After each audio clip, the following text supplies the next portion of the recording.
Hello and welcome to the first Football Manager video on this channel. I am Manxman Matt, and this is my new save, European Domination Blues. The aim of this save is to take Chelsea to be the most dominant team in Europe, and we're going to judge that by Chelsea having more Champions League wins than any other club in a 5-year period, whether that's two Champions League wins in a 5-year period of time where no other club wins more than one, or whether that's we have to win it 3 times because somebody else wins it twice.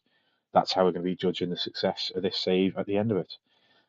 So this is just an intro video to the series. I'm going to take you through the incoming and outgoing transfers, and then we'll take you through how pre-season has gone. For those of you that don't know, this is Football Manager Touch rather than the full fat version, and it's being played on an iPad.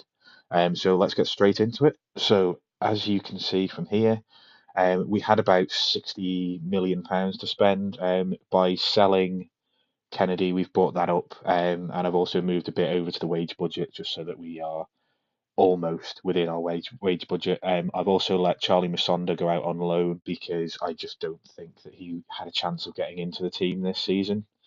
If we just have a look at him, he's only a two-star player. He's not the kind of player I'm looking for. I like to have somebody who's got one position that they're good at and one that they can cover at, whereas Musonda is more like a cover player in any of the positions that he's competent in. I've sent him out on loan to Middlesbrough, who said they're going to play him as a central attacking midfielder. So hopefully he will come on in that position, and we might look to utilise him either next season or the season after. So let's look at the incoming transfers. I'm not a fan of the 5-2-3 that Antonio Conte plays with Chelsea. So I brought in a couple of attacking midfielders because I want to play 4-2-3-1 because that's how I'm used to playing Football Manager. So first of all, we brought in Mesut Ozil, who was on the transfer list. He's valued at £49 million. I managed to bring him in for £32 million. I paid all of that up front. There was no use faffing around. I need a world class central attacking midfielder, and Ozil fit that bill perfectly. I've got him for below his value as obviously only got 1 year left at Arsenal and he was on the transfer list. The next signing I made was Daley Blind. I need a better cover at left back or left wing back if we have to use Conte's formation than Baba Rahman, who I'll be looking to sell. Obviously, I can't do that in the summer because he is still injured. So in January, I'll probably look to move Baba Rahman on. Daley Blind can cover there. Also, if we end up using an old style 4-3-3 with a defensive midfielder, Daley Blind can come in and cover at that defensive midfield along with Bakayoko. The third man in is Arda Turan. I've got him for 7.25 million, which I think is an absolute steal. He is most competent either behind the striker or playing as I think it's an inside forward from the left. He can also do a job at right wing, but he's unlikely to do that. We've got Pedro and we've got Willian who are fully competent on the right, whereas we've only got Eden Hazard who has anything that's sort of full on the left. And I think Arda Turan would be a better left-sided midfielder, but he's also come in as cover for Özil if he gets injured, and we are still playing with a central attacking midfielder. And like I say, for 7.25 million, I think that's an absolute steal. He's obviously maybe not quite a world class player, but he's still got 3-star ability, and I think he's easily going to get sort of 20-25 games this season. The next man in, we had a little bit of money left over, and I wanted to bring in a youngster who I could say is my man for this save, and I'm hoping that's going to be Ronnie Lopez. Come through the Monaco youth system. He's an inside forward. He's got the ability to improve. Now, on my scout report, he was 2-star current ability, 4.5-star potential with one grade out. Now, obviously, that's now down to with 4-star potential with one of those stars grayed out. So he's not quite as good as my scouts thought he was likely to be, but he's still got a hell of a lot of potential. And I may end up sending him out on loan this season. I don't think he's likely to get much football. He's obviously, like it says there, sixth in the pecking order when it comes to there. He can also do a job behind the striker. I think he's an advanced playmaker, but he needs work on that.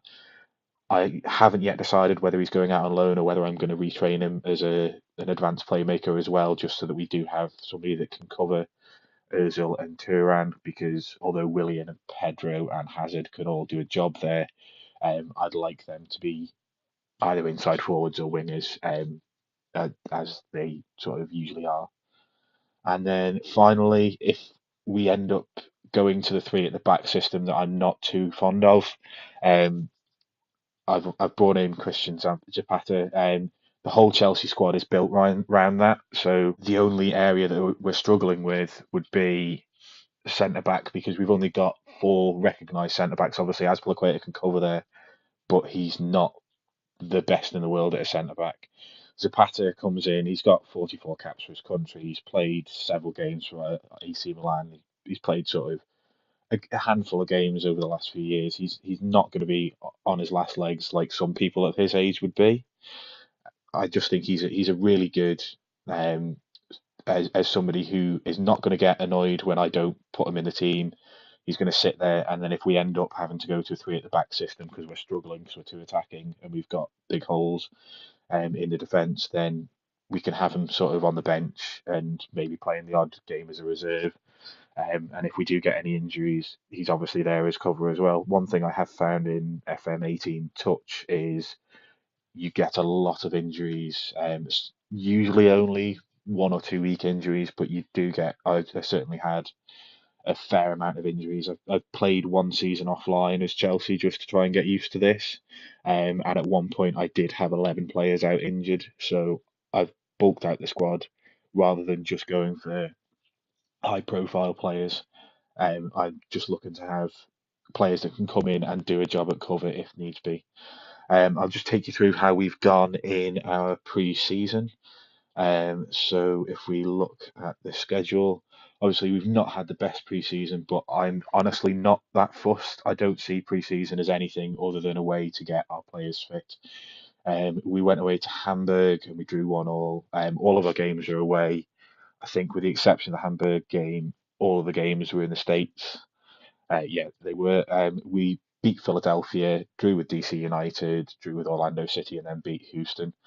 Um, I have not done what I was hoping to do, and that's do better than Antonio Conte did in the Community Shield. I played the 4-2-3-1, and we were massively overrun in all areas.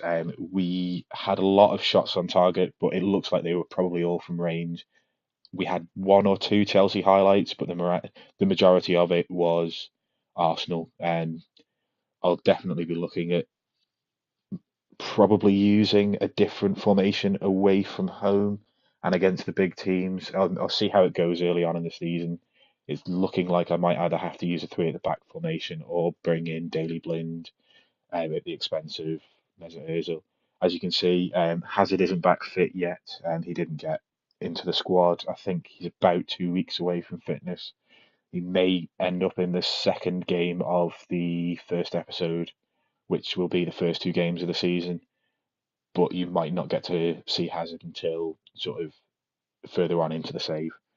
Other than that, it's pretty much a first choice team. I've no idea why it's saying that Mesut Ozil played at centre back, because he didn't. He played behind the striker.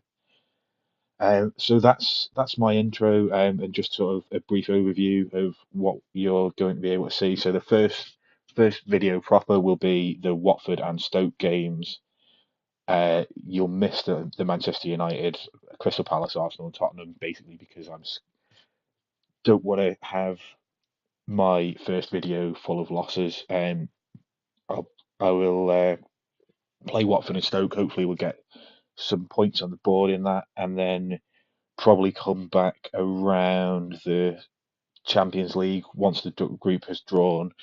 Probably leave the first 2 or 3 games and come back maybe for Newcastle and whoever the other club is in the Champions League, or we might come back a little bit earlier and do maybe the other Champions League club and Liverpool.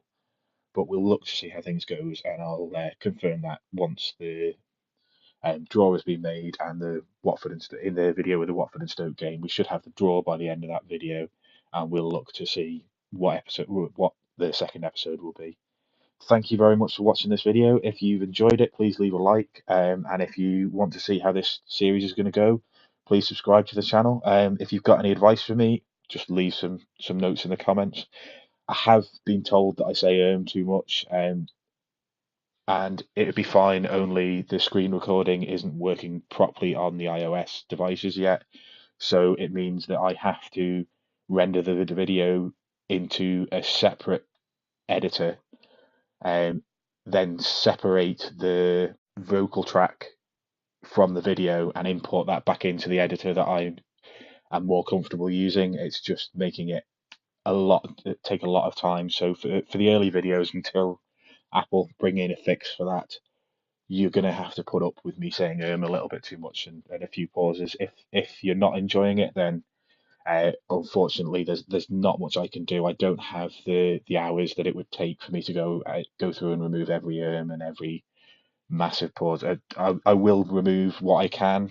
I'll probably spend no more than sort of 40 minutes to an hour editing videos. So if that means that there's a lot of and that's not your thing, unfortunately, that's just the way this channel is going to be early on. Hopefully, once Apple have sorted out their issue, I can look to remove some of those, because that will take about an hour out of my editing time. Anyway, thank you very much for watching. Goodbye.